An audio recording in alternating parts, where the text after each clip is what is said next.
Regiones conectadas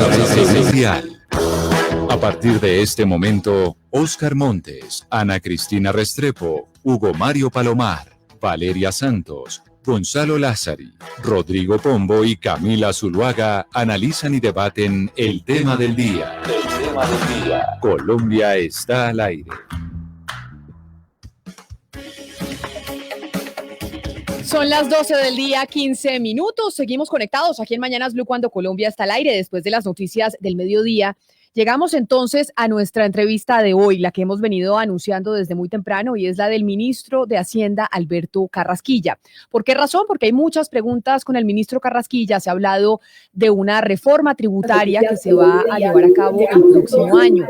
Hay claridad sobre esa reforma tributaria. Hay mensajes a veces que son confusos porque desde la Presidencia de la República se dice no es un año de reformas tributarias. Sin embargo, pues desde el Ministerio de Hacienda dicen no hay otra posibilidad de mantener las finanzas públicas a flote si no tenemos reforma tributaria. Les recordamos a ustedes nuestro número de WhatsApp, ahí se pueden comunicar con nosotros, nos envían sus mensajes, pero además las preguntas para el doctor Carrasquilla en el 301-764-4108, que es nuestra línea de WhatsApp. Ahí nos mandan también sus preguntas y pues para no darle más largas, lo saludo y le doy la bienvenida a ministro Carrasquilla. Gracias por acompañarnos hoy aquí en Mañanas Blue. No, muchísimas gracias por la invitación, Camila, encantado de estar acá.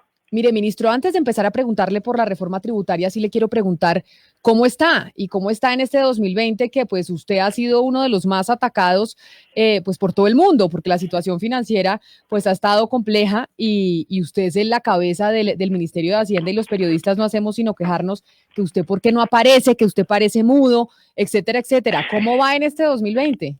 No, muy bien, Camila. No, eso sí es parte del oficio, eso es normal. Y bueno, trabajando mucho en tratar de lidiar con todo esto de la mejor manera posible. ¿Y por qué no sale tanto en los medios? Esto sí, ya yo sé que no es que usted esté obligado, pero los periodistas sí se quejan y dicen, pero ¿por qué el ministro Carrasquilla pone todo el tiempo a sus viceministros a hablar y no sale él? No sé, no tengo una buena respuesta. Pero entonces ahora sí entremos en materia, doctor Carrasquilla, y le pregunto por la reforma tributaria. Y es, ¿reforma tributaria habrá cuándo y cómo? Que es la pregunta que tenemos todos en Colombia. Pues lo primero es poner el telón de fondo de qué es lo que necesitamos hacer. Y el telón de fondo es nosotros, para el manejo de esta pandemia, tuvimos que subir muchísimo el endeudamiento. Es decir, tuvimos como un doble tren. El tren de menor recaudo de impuestos respecto de lo que hubiera ocurrido en un año normal y el tren de muchos mayores gastos en la medida en que la crisis exigió tomar muchísimas decisiones de gasto que no hubieran ocurrido en un año normal. Entonces ese doble tren nos llevó a tenernos que endeudar en montos significativos. Y ese incremento de la deuda que era necesario hacer, pues hay que pagarlo, no necesariamente en el inmediato plazo, pero sí hay que ir pensando en la manera de conseguir la plata para pagar esa deuda. Y la forma de conseguir la plata será con una reforma tributaria y no endeudándonos más, según entendido. Pero entonces, ministro Carrasquilla, ¿esa reforma tributaria cuándo se va a llevar a cabo? Porque nosotros los colombianos estamos un poco confundidos porque dicen desde el Ministerio de Hacienda que se debe hacer una reforma tributaria, pero después sale en una entrevista en La República el ministro de Comercio diciendo no es momento para reformas tributarias y eso mismo dice el presidente Iván Duque. Entonces, ¿a quién le terminamos creyendo? ¿Hay o no hay reforma? No, nos toca hacer reforma, nos toca conseguir la plata, es decir, la deuda hay que pagarla. En este momento seguimos en medio de la crisis, por lo tanto tenemos que seguir como en el canal de continuar los programas de gasto de emergencia, de no suponer que en este momento la gente puede empezar a pagar muchos más impuestos de los que pagó, digamos, en condiciones normales, y por lo tanto son exactamente lo mismo lo que estamos diciendo. Se necesita pagar la deuda, pero no tiene que ser una cosa que sea absolutamente inmediata. Es decir, no vale la pena presentarla en este año, por decirlo de alguna manera. Ministro, pero ya entrando en materia de qué va a tener esta reforma tributaria, ustedes han hecho un trabajo titánico de poder devolverle el IVA a los más pobres. Esto parece ser la antesala a lo que usted ha venido insinuando en algunas entrevistas que ha dado, que sería gravar con IVA a la canasta familiar. ¿Usted tiene pensado pasar esto en la reforma tributaria, poder gravar con IVA a la canasta familiar? No quiero entrar en ese detalle porque no tenemos todavía un texto definitivo. Ciertamente nosotros los colombianos nos diferenciamos de muchos otros países parecidos en el sentido de que tenemos muchas exenciones tributarias, algunas de ellas a los impuestos de renta corporativos, algunos de ellos a los impuestos de renta de las personas y la mayoría de ellos en términos del IVA, con un argumento muy cierto, y es que el IVA es un impuesto regresivo, es decir, las personas más pobres gastan más proporción de su ingreso que las personas más pudientes, y el IVA por lo tanto los afecta como proporción de su ingreso en mayor medida que a las personas más pudientes. Ese es un argumento a favor de las exenciones, pero en la medida en que el IVA se pueda devolver, pues el argumento cambia bastante. Ya que usted está hablando entonces de exenciones tributarias y dice, tenemos que hacer reforma tributaria y eso se va a tener que hacer el otro año sí o sí, si no, no hay finanza pública que aguante. ¿Qué incentivos tributarios, según usted, doctor Carrasquilla, deberían desaparecer? Porque usted nos acaba de decir que es que hay muchos. ¿Cuáles deberíamos quitar entonces? Pues justamente por la complejidad de la pregunta, hay una misión de expertos en este momento trabajando sobre exactamente ese tema. ¿Cuáles son los incentivos tributarios que en Colombia son excesivos? Ellos llevan bastante tiempo trabajando, se han reunido con muchísima gente, es gente muy conocedora, y ellos nos deben entregar un informe preliminar ya comprensivo de todos los temas que están analizando, más o menos a finales del mes de enero, mes de febrero. ¿Quiere decir entonces que ustedes están planeando desde el gobierno presentar esta reforma tributaria el próximo semestre? Ese es el plan que tienen. Sí, señora, así es. ¿Y esa reforma tributaria la va a presentar usted directamente, doctor Carrasquilla? Sí, claro, por supuesto. ¿Y esa reforma tributaria ya se ha empezado a hablar y concertar con otros sectores? ¿O va a ser una sorpresa que nos va a aparecer el texto y ahí en medio del texto, cuando se presente en el Congreso, empezamos a discutir y termina eso siendo una colcha de retazos como nos ha pasado en otras oportunidades? Sí, estamos por supuesto hablando con toda la gente que se puede, tenemos misión de expertos en ese tema funcionando, tenemos discusiones permanentes internas en el gobierno, hemos empezado a conversaciones con muchos congresistas acerca de las características y tenemos bastante conciencia de que hay que concertar.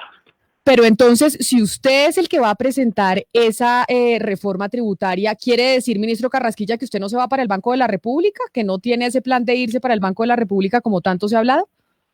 Pues no se ha tomado ninguna decisión, eso estamos en ese proceso y ya se sabrán datos concretos un poco más adelante. Claro, pero ayúdeme con las fechas, porque ustedes tienen pensado qué fecha presentar la reforma tributaria el próximo semestre. No le tengo una fecha exacta, pero tendría que ser en el primer trimestre del año.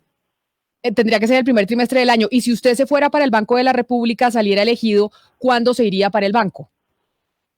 Eso tiene unas fechas definitivas y eso más o menos viene siendo primer trimestre del año también. O sea que puede que no sea usted el que represente la reforma, sino pues algún viceministro suyo que termine de ministro. Podría ser. Mire, doctor Carrasquilla, y ya que entramos en lo del banco, usted ha sido académico, usted es experto en temas económicos, usted es una de las personas que más sabe de este tema a nivel nacional.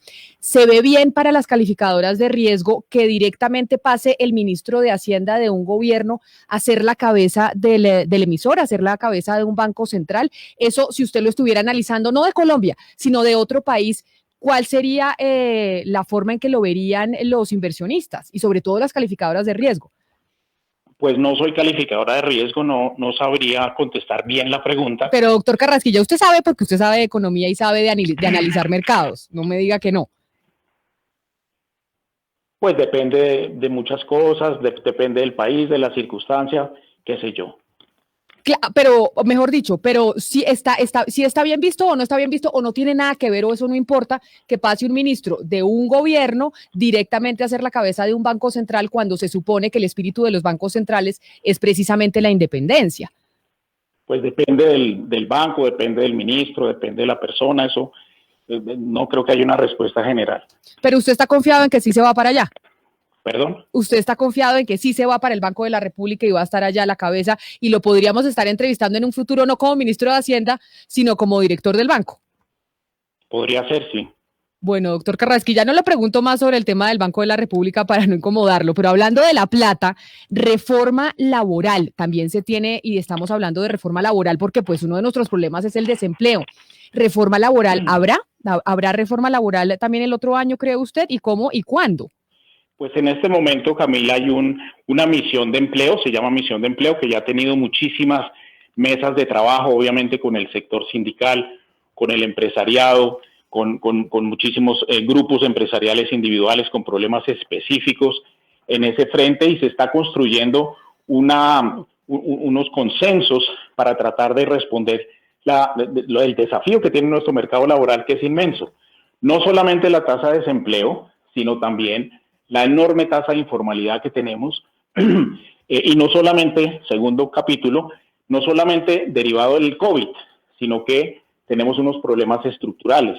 Desde antes del COVID, nuestra tasa de desempleo y nuestra tasa de informalidad son muy altos en comparación con países similares. Ministro, pero la parte que uno no entiende es como lo que está pasando en este momento en el Congreso. Están tramitando un proyecto de ley que intenta reducir la jornada laboral. Y esto, el ministro de Trabajo le contaba a Blue esta mañana que sería igual a aumentar el salario mínimo 12%. ¿Cómo es posible que el Centro Democrático, que es el partido de gobierno, esté intentando reducir la jornada laboral cuando estamos viendo los problemas alrededor del empleo y de la falta de productividad en Colombia?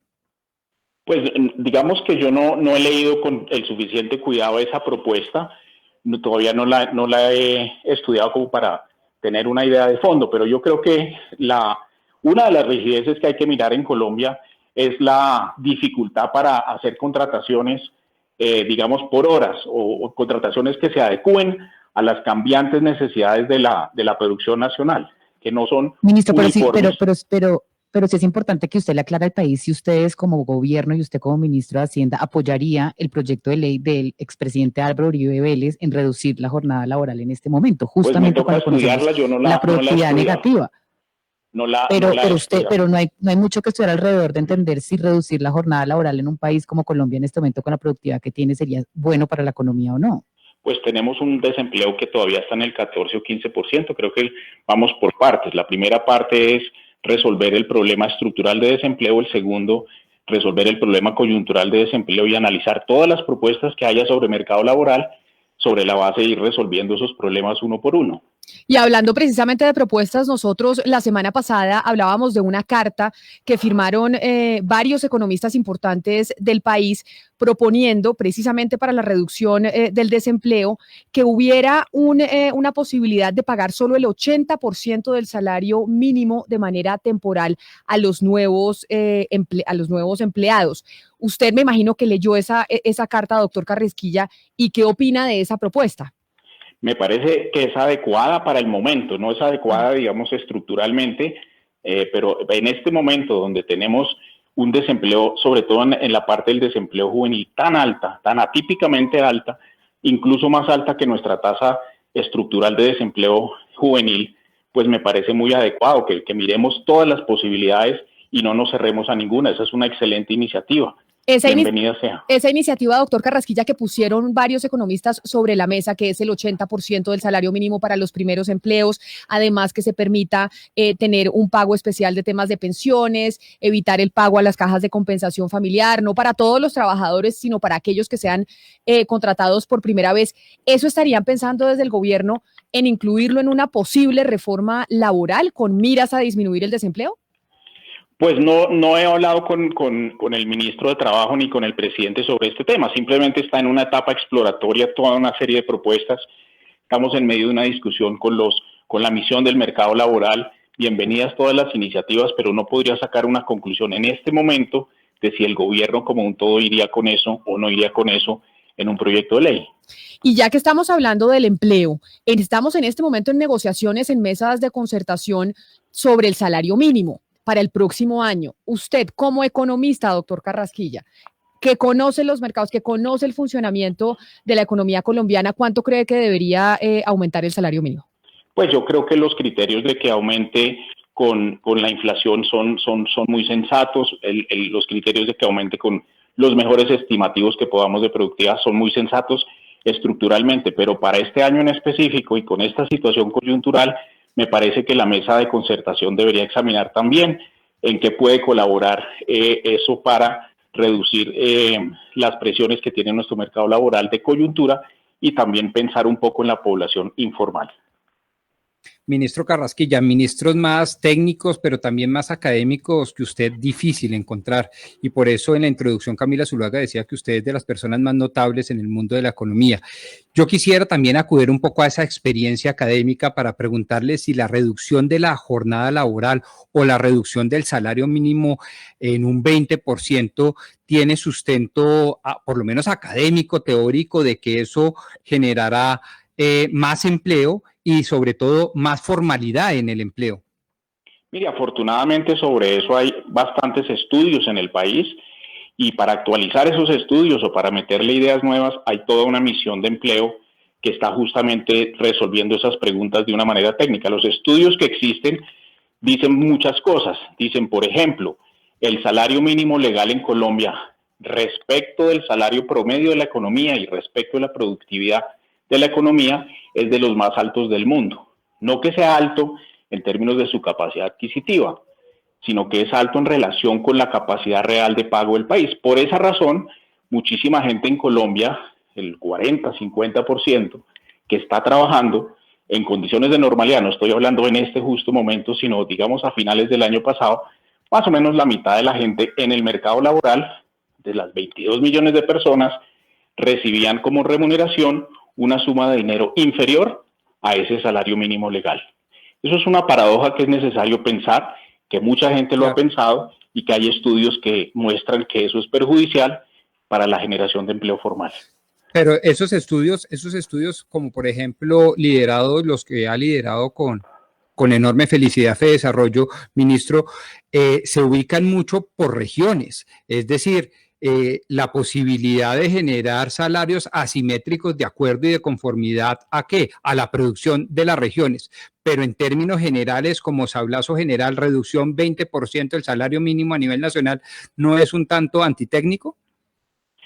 Depende de la productividad que usted esté estimando. Si la productividad es significativamente superior y estamos restringiendo una adecuación del salario mínimo a los niveles y a los flujos de producción del promedio de los trabajadores, pues desde luego que sí, pero si el salario mínimo o el salario que sea es superior a la producción que implican esos trabajadores formales, pues terminamos condenando a mucha gente o al desempleo o a la informalidad.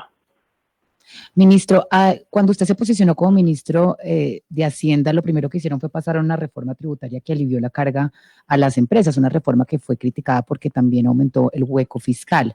El problema es que esta reforma se tramitó con la promesa también de generar empleo y antes de la pandemia, pues ya el desempleo estaba en 2 dígitos. ¿Cómo le explica uno al país, a puertas de pasar otra reforma tributaria, que ustedes al aliviarle la carga a las empresas, pues no pudieron traducir esto a más empleos? Lo primero es decir que la tasa de desempleo es de 2 dígitos en Colombia estructuralmente y eso es un problema muy de fondo que no es un problema coyuntural del COVID. Nosotros tenemos desempleos de 2 dígitos a diferencia de muchos países y en un año muy bueno la bajamos si acaso a 9, si acaso a 8, pero estructuralmente nuestra tasa es de 2 dígitos. Entonces un poco la idea es contra eso se necesita crecimiento económico, se necesita capacidad de contratación y por eso es que la contradicción entre empresas que estén produciendo mucho y que estén incentivadas a invertir son empresas que contratan más. No hay contradicción. Pero, ministro, usted habla de que lo que se necesita es crecimiento económico y lo hemos escuchado usted una y otra vez decir, aquí la única forma es garantizar crecimiento económico. Pero muchos bancos centrales y diferentes autoridades ya reconocen que el crecimiento económico por sí solo no es suficiente, que tiene que ser sostenible en temas ambientales, en temas de género. Hay que intervenir para que este crecimiento se pueda traducir a cerrar brechas de inequidad y a ayudar al cambio climático. Da un poco de curiosidad cuando uno lo escucha a usted en diferentes intervenciones que usted nunca habla de un crecimiento económico sostenible, verde y con enfoque de género. ¿Usted no cree que esto es necesario en el mundo en el que estamos viviendo en este momento? Desde luego, y en el ministerio estamos preparando un proyecto de crecimiento sostenible Llevamos desde el año 2018 estudiando los resultados de una misión que hubo en el país de crecimiento sostenible y vamos a presentar un proyecto de ley en esa dirección. Ya que estamos hablando del desempleo y de cómo la pandemia pues agravó aún más un problema que es estructural en Colombia, a usted se le ha criticado mucho, doctor Carrasquilla, por el poco gasto, y se ha comparado la actitud de Colombia y del Ministerio de Hacienda con otros países de la región y del mundo, porque dicen Colombia ha gastado muy poquito en el momento en que se tenía que inyectar liquidez al mercado para poder mover la economía, porque es que las empresas se estaban quebrando. Y eso lo vimos en Europa, lo vimos obviamente en Estados Unidos, donde tienen capacidad financiera mucho más alta que la nuestra, pero también lo vimos en países de la región. Nosotros, ¿por qué, y discúlpeme la palabra tan coloquial, como que fuimos tan tacaños en el gasto? Hay un estudio del Fondo Monetario que contesta la pregunta con números. Ellos dicen, mire, en los países avanzados, los gobiernos hicieron un esfuerzo anti-COVID, por decirlo de alguna manera, de aproximadamente el 7,5% del PIB. En los países emergentes del 2,5% del PIB y en los países pobres del 1,4% del PIB. Colombia se ha gastado hasta el momento 4%. Nuestros pares son los países emergentes, entonces la comparación es 4 contra 2,5. Entonces, numéricamente, esa pregunta, digamos, queda contestada con esa cifra. O sea, que con esa cifra usted lo que está diciendo es que comparado con países emergentes como Colombia, nosotros nos gastamos más plata que otros países emergentes, ¿o nos gastamos más plata de la recomendación que daba este organismo multilateral? Lo que estoy diciendo es que la premisa de la pregunta es que Colombia estuvo muy chichipata de respuesta al COVID. La respuesta es no estuvo. No pudimos irnos a expandir el gasto a los niveles en que lo hicieron países avanzados. Entramos a la pandemia con unos niveles de endeudamiento más altos que países como Perú, que han podido hacer más, se han podido endeudar más que nosotros, pero nosotros no nos ha temblado la mano para endeudarnos y ya llevamos 40 billones en términos de las respuestas a la emergencia del COVID, dividido en varios capítulos, y hemos también tomado riesgo, por decirlo así, por fuera de las cuentas fiscales propiamente dichas, a través de muchas garantías a créditos de diferente índole. Claro, la crítica quizás sería toda la contraria, que hemos sido excesivamente generosos, ministro, y en eso yo respaldo su gestión 500%, porque los gastos se miden de acuerdo a la billetera, y en la billetera pues nos hemos portado relativamente bien comparando con la deuda que usted heredó, la deuda pública. Sin embargo, creo que la pregunta es interesantísima si va al segundo nivel, y el segundo nivel es ¿a qué deberíamos enfocar los recursos públicos, los colombianos, para salir de la manera más rápida y exitosa de esta pandemia? No, lo primero que tenemos que proteger es la salud pública. Eso depende de que tengamos las dotaciones públicas, que podamos hacer las pruebas en los flujos que se requiere, que podamos tener, cuando infortunadamente llegue el caso de tener que utilizar unidades de cuidado intensivo, tenerlas disponibles, etcétera. Ese es el primer anillo de protección que necesitamos tener. Mientras no pase la crisis, pues tendremos que seguir en ese frente. El segundo es la protección del bienestar de una ciudadanía que fue tremendamente golpeada. Se diseñaron programas de apoyo a los ingresos de los hogares como tales de manera muy rápida. Se fortalecieron programas ya existentes. Y el tercer anillo, obviamente, es la protección del empleo hasta donde se pueda, subsidiar hasta donde se pueda las nóminas de aquellos que están manteniendo a sus trabajadores, aquellas empresas que mantienen a sus trabajadores en nómina, apoyo todo lo que se pueda. Y esos tres anillos, salud pública, bienestar de las personas y programas de red de protección social y apoyo al empleo formal, son como los tres anillos en que hemos basado nuestra estrategia de salida. Obviamente... Sí es suficiente lo que han hecho, porque un informe de la Contraloría que salió hace poco dice que de los recursos del FOME solamente ustedes han gastado el 48% del presupuesto, y uno dice, ya pasó el año, ya estamos entrando en otro momento de la pandemia. ¿Puede en realidad el gobierno nacional y el Estado darse el lujo de no ejecutar la mayoría de la plata del FOME en este momento cuando las personas están recayendo en pobreza y la mitad del país no tiene que comer 3 comidas al día? Pues hay unos programas que no se han gastado porque no ha llegado el mes respectivo. Por ejemplo, en el programa de ingreso solidario, que se decidió expandir hasta el año entrante, tenemos que guardar la plata para ir cumpliendo las obligaciones. En el caso de los apoyos a la nómina que van hasta marzo, se tiene que guardar la plata para poder cumplir. Entonces, si eso lo consideran no ejecución, pues pongámonos de acuerdo en la contabilidad. Pero, ministro, cuando usted dice hay que guardar la plata para poder cumplir, y ahí empieza entonces con el debate que existe siempre, y es, tenemos que guardar la plata para el futuro, pero resulta que es que tenemos una situación compleja hoy, y lo que pasó este año era que se estaban cerrando empresas, se estaban cerrando restaurantes, la gente se estaba quedando sin trabajo, necesitaba comer, y nosotros pensando en Colombia, y por eso usted usa la palabra mejor que yo, pues mucha gente dijo, estamos siendo muy chichipatos y estamos pensando en qué va a pasar el otro año, y en este momento que la gente se está muriendo de hambre, ¿qué? ¿Por qué esa lógica de pensar guardar para el futuro, que es lo que siempre se ha dicho, cuando tenemos una situación apremiante hoy? Dos razones. Una, porque hay unos programas que se diseñan para varios meses después de aquellos en los cuales fueron concebidos. Un programa que se diseñó, digamos, en abril de este año 2020 y que se decidió que fuera hasta finales del año 2021, requiere seriedad en la presupuestación, requiere saber de dónde va a salir la plata para cumplir el compromiso en noviembre, el diciembre, en enero, en fin, meses posteriores. Entonces, esa plata hay que guardarla porque ya se comprometió. Y segundo, y en segundo lugar, digamos, que la extensión de la crisis, y este es un segundo componente, uno nunca lo sabe. En el mes de marzo, muchos pensaban que esto se iba a terminar en el verano, estuviéramos en el verano del norte, digamos, en julio, agosto, íbamos a estar del otro lado.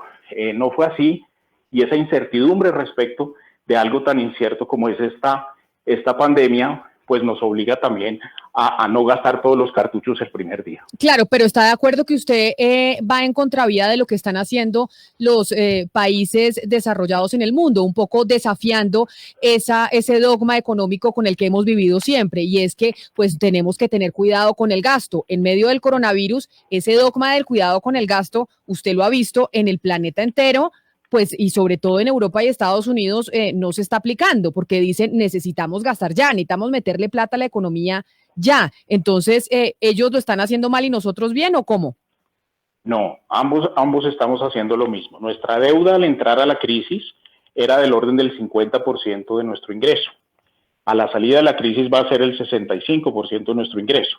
Es decir, no nos tembló la mano para salir a endeudarnos y poder asumir ese gasto del 4 y tanto por ciento del PIB que mencionaba yo hace un momento. Es decir, se ha gastado lo que se ha podido gastar, no nos ha temblado la mano para endeudarnos, pero a nosotros no nos es tan fácil, en la medida en que el dólar es una moneda de aceptación universal y el peso no. Ministro, una de las cosas que se dijo, incluso al que usted reemplazaría en el Banco de la República, el doctor Echavarría, es que la única manera de poder mantener las finanzas públicas en el país con la coyuntura actual es o nos endeudamos internacionalmente, o hacemos reforma tributaria, o vendemos activos de la nación. Ya usted dice, nos hemos endeudado. Ya nos anunció que tenemos reforma tributaria que se presentará en el primer semestre del próximo año. Ahora le pregunto por la enajenación de activos de la nación, es decir, ventas de empresas públicas de nuestro país. ¿Cuál es el plan de enajenación de activos que tienen ustedes precisamente para poder solventar la crisis económica? No tenemos pensado privatizar absolutamente nada.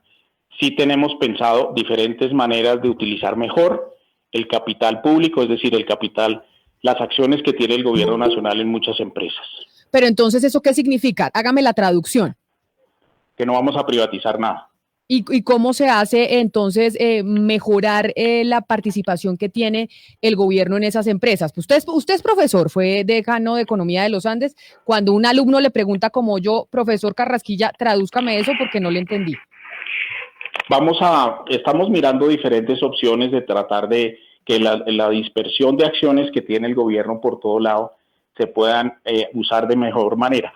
¿Cuál estrategia concreta? No hemos llegado a ninguna conclusión, pero estamos mirando diferentes alternativas. Síntesis, no vamos a privatizar absolutamente nada y estamos mirando cómo usar mejor el capital, los activos mejor de la nación.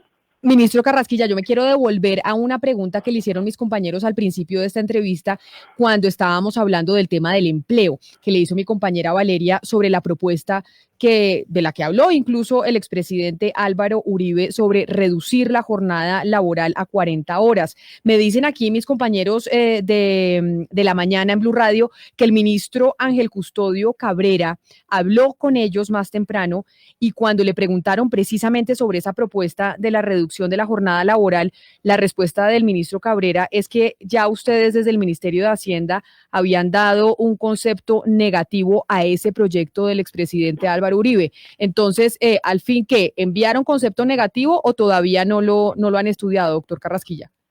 Todavía no lo hemos estudiado. Entonces, ¿dijo mentiras el doctor Cabrera?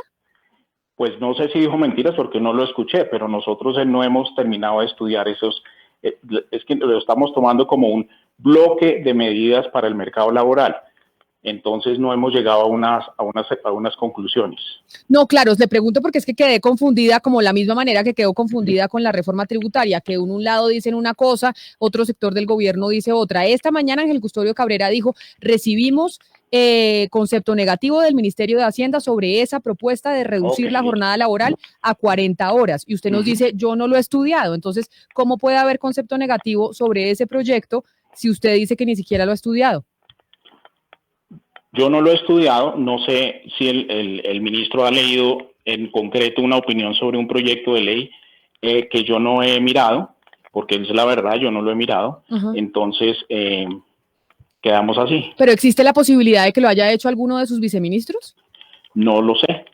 O sea, le digo, es como del funcionamiento del ministerio. ¿Existe la posibilidad de que se haya enviado un concepto desde el Ministerio de Hacienda que haya pasado por las manos de sus viceministros y se haya enviado al Ministerio de Trabajo y usted no se haya enterado? O sea, ¿eso puede pasar? No creo. O sea que Ana Cristina, y aquí estaríamos frente a que el doctor Ángel Custodio Cabrera entonces dijo algo que no es cierto, y es sobre ese proyecto del expresidente Álvaro Uribe. No ha habido concepto negativo del Ministerio de Hacienda porque el doctor Carrasquilla está mencionando que él no lo ha estudiado. Sí, Camila, y precisamente tengo otra pregunta para el doctor Carrasquilla, y le cuento, Camila, algo. Hace una semana el doctor Carrasquilla estuvo en unas audiencias de medidas cautelares sobre el asesinato de firmantes del acuerdo de paz y le fue muy bien en esa audiencia porque pues no se opuso a considerar los gastos adicionales que implica, por ejemplo, la Unidad Nacional de Protección, pues que puedan ser permanentes, por ejemplo. A esta audiencia no fueron el Ministerio del Interior ni de Defensa, pero sí fue el doctor Carrasquilla. Yo le quisiera preguntar por la consideración que tienen de estos requerimientos de la JEP y de dineros para el posconflicto, ¿cómo va a ser en el año 2021? En esa audiencia que fue muy constructiva, yo la estudié ya todo el día prácticamente, se esbozó los números que están contenidos en el presupuesto del 2021, con bastante cuidado. Hay unos crecimientos importantes en los rubros de protección a las víctimas, pero también hay, digamos, manifiestas inquietudes sobre el origen de esa violencia que estamos viendo en nuestro país. Hubo una discusión muy interesante sobre eso.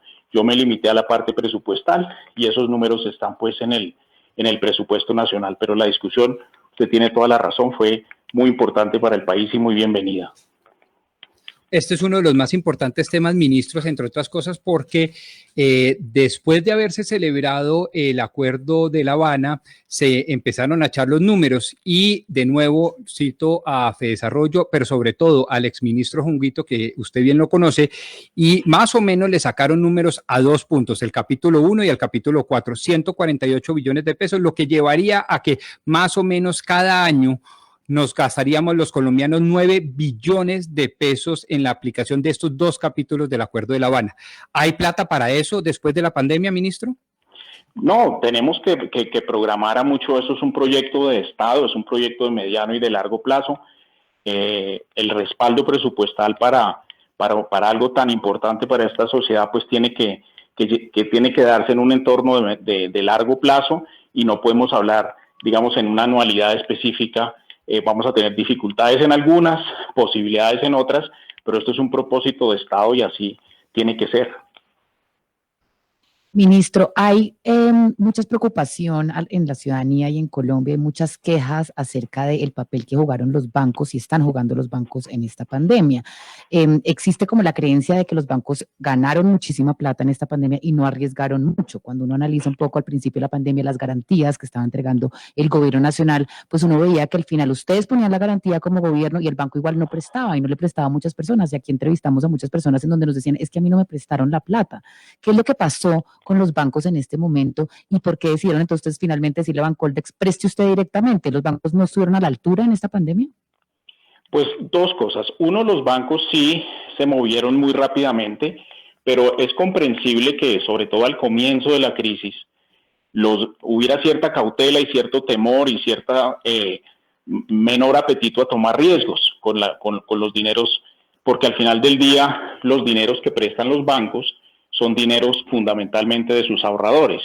Entonces, en un momento de tanta incertidumbre como lo fue marzo, abril, mayo, junio, y que apenas ahorita estamos empezando a salir, pues es necesario entender que el Estado tenía que entrar a sustituir a la gente en ese apetito de riesgo. Y por eso se crearon esas garantías. Las garantías pueden llegar a ser hasta por 40 billones de pesos, pero esas garantías, a su vez, pues, tienen que ser demandadas por alguien. Se han creado diferentes líneas garantizadas, algunas no han tenido todo el uso que hubiéramos esperado, otras han sido muy exitosas, pero esa es como la concepción. Los bancos prestan plata fundamentalmente de sus depositantes y en periodos de gran incertidumbre tienen que pues se retraen un poquito. Segundo punto. Y uno entiende el riesgo, ministro, y uno entiende que el banco pues no va a poner la plata de los ahorradores en riesgo, pero por eso ustedes entraron a poner las garantías. Entonces lo que uno no entendía y lo que uno no entendió de la pandemia es el gobierno poniendo las garantías y los bancos igual no prestando. Entonces, ¿qué es lo que pasó ahí? No, a ver, la cartera de los bancos, el stock de cartera de los bancos, lo vimos en el Comité de Seguimiento del Sistema Financiero, no ha caído. Es decir, a diferencia de lo que podría haber uno esperado en una crisis de semejante magnitud, donde se cayeran las carteras de crédito, las carteras de crédito en términos reales han venido subiendo. Las tasas de interés, en línea con las disposiciones de política monetaria, han venido bajando. Yo entiendo, digamos, que haya muchísima gente que se queje, es que el banco no me prestó, etcétera, pero si uno mira los agregados no son malos. No son los de un año normal, pero no son malos. Entonces yo creo que sí es necesario tener en cuenta todos los diferentes factores que están ahí. Ministro, ya para ir redondeando esta entrevista, tenemos claro que ustedes van a presentar una reforma tributaria el próximo año, en el primer semestre. No sabemos si será usted o será su reemplazo en el Ministerio de Hacienda. Si vamos a presentar esa reforma tributaria, ¿qué tanto, ministro, el Fondo Monetario Internacional va a dictar los lineamientos de esa reforma? No solo de la tributaria, sino, por ejemplo, de la pensional, de la que también estamos hablando, o de la laboral en nuestro país, porque ustedes han comunicado que el Fondo Monetario Internacional nos prestó una suma importante, 5.400 millones de dólares. ¿Quedamos muy comprometidos con el FMI? ¿Nos van a decir cómo tenemos que hacer esas reformas? No, el acuerdo con el fondo es un acuerdo que viene del año 2009. Es una línea de crédito contingente justamente que pase algo tan grave como lo que ha pasado en este momento, que ponga en peligro la estabilidad del país, la posibilidad de financiamiento de su balanza de pagos, y esa es una línea que Colombia suscribió desde el año 2009. Se utilizó por primera vez en virtud del semejante tamaño de crisis, pero los términos de esa línea están definidos desde el año 2009, no se imponen, digamos, en este momento. Y en segundo lugar, pues el fondo no tendrá nada que ver con la caracterización de esas reformas. Pero, y entonces, ministro, otra pregunta que se hacen sobre todo la gente que está interesada en los mercados es cómo van a traer esa plata al país para que no se generen muchas presiones sobre el precio del dólar, que pues es la divisa pues mundial. ¿Cómo van a traer ustedes esa plata a Colombia? Esa es una excelente pregunta. Yo creo que hay que tener, primero que todo, cautela en el momento de entrar. Segundo, en aras de manejar justamente esa situación y en virtud de que el Banco de la República está interesado en aumentar su stock de reservas internacionales, pues llegamos a un acuerdo mediante el cual unos 1.500 millones de esos los va a comprar directamente el banco para cumplir así su objetivo de tener más reservas internacionales y así suavizamos un poco el efecto sobre el mercado. Como usted se va para el Banco de la República, doctor Carrasquilla, le pregunto como ministro y como futuro director del banco, y es, ¿cuál sería una tasa adecuada de cambio en nuestro país para el dólar, precisamente por cuenta de esas presiones de las que estamos hablando cuando ingrese la plata de préstamo del FMI? Para usted, ¿cuál cree que sería una tasa de cambio aceptable y que le funcione a nuestra economía? Yo creo que la tasa que estamos observando, a pesar de toda esta volatilidad de los mercados internacionales, de toda la incertidumbre del COVID, de todos los problemas que hemos tenido con los términos de intercambio, con los precios de del petróleo, etcétera, es una tasa de cambio que gracias a que está flotando, me parece a mí que se ha mantenido en unos niveles razonables. Entonces yo lo que diría es, estos niveles que estamos observando, un rango de más 5% de esto, menos 5% de esto, es más que razonable y me parece que ha funcionado muy bien el mercado cambiario. Yo le voy a hacer el resumen de esta entrevista y es, usted se va para el Banco de la República. Usted ha dicho que se presenta reforma tributaria el primer semestre del próximo año. También ha dicho que no se van a vender activos de la nación. ¿Quién le gustaría que lo reemplazara en el Ministerio de Hacienda, doctor Carrasquilla? Camila, no voy a opinar de eso, entenderá por qué. No quiero opinar de eso. Pero ¿no le gustaría que el doctor Zárate ocupara su lugar, ya que el doctor Zárate salió del Banco de la República para Minhacienda y usted va de Minhacienda para el Banco de la República? ¿Le gustaría que él fuera su reemplazo? Pues ni lo uno ni lo otro son decisiones mías. La decisión es del presidente de la República.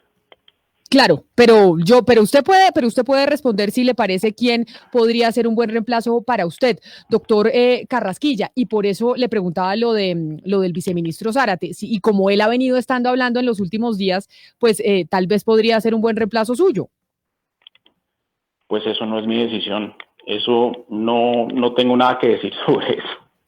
Doctor Oscar Montes, usted le tiene una no muy buena noticia al ministro Carrasquilla sobre los anuncios que ha hecho. Sí, Camila, yo conociendo un poquito el pragmatismo del doctor Carrasquilla, me atrevería a decir que él también debe conocer cómo está el ambiente en el Congreso.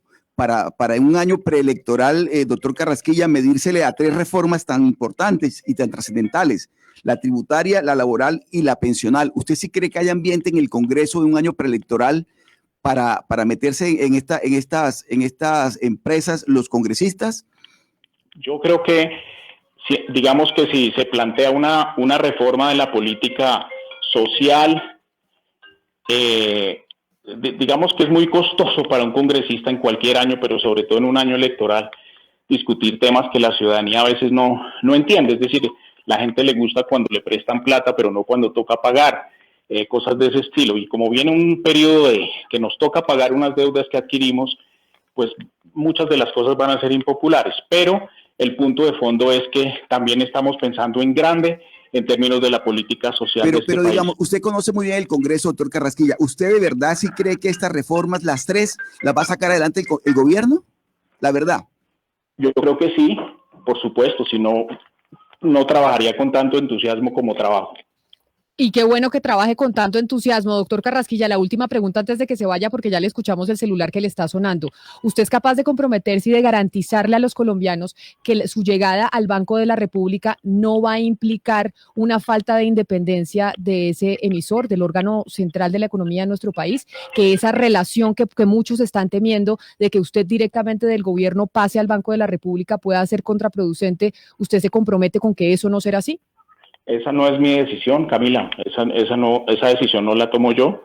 Pero en caso de que usted llegue, pero si es su decisión saber que van a estar de manera independiente, en caso de que usted llegase a la dirección del Banco de la República, usted se compromete con que ahí va a haber independencia y no vamos a tener un matrimonio nefasto que se intentó dividir precisamente entre gobierno y Banco Central. Cuando llegue el caso, entonces hablamos. No, pero usted tendría que haga de cuenta que le estamos haciendo una entrevista para el cargo. ¿Usted diría que sí o no? Diría que es insuficiente información. Estoy pensando en otros temas. Ministro de Hacienda, Alberto Carrasquilla, mil gracias por haber aceptado esta entrevista. Con muchísimo gusto. Un abrazo grande, 12 del día, 59 minutos.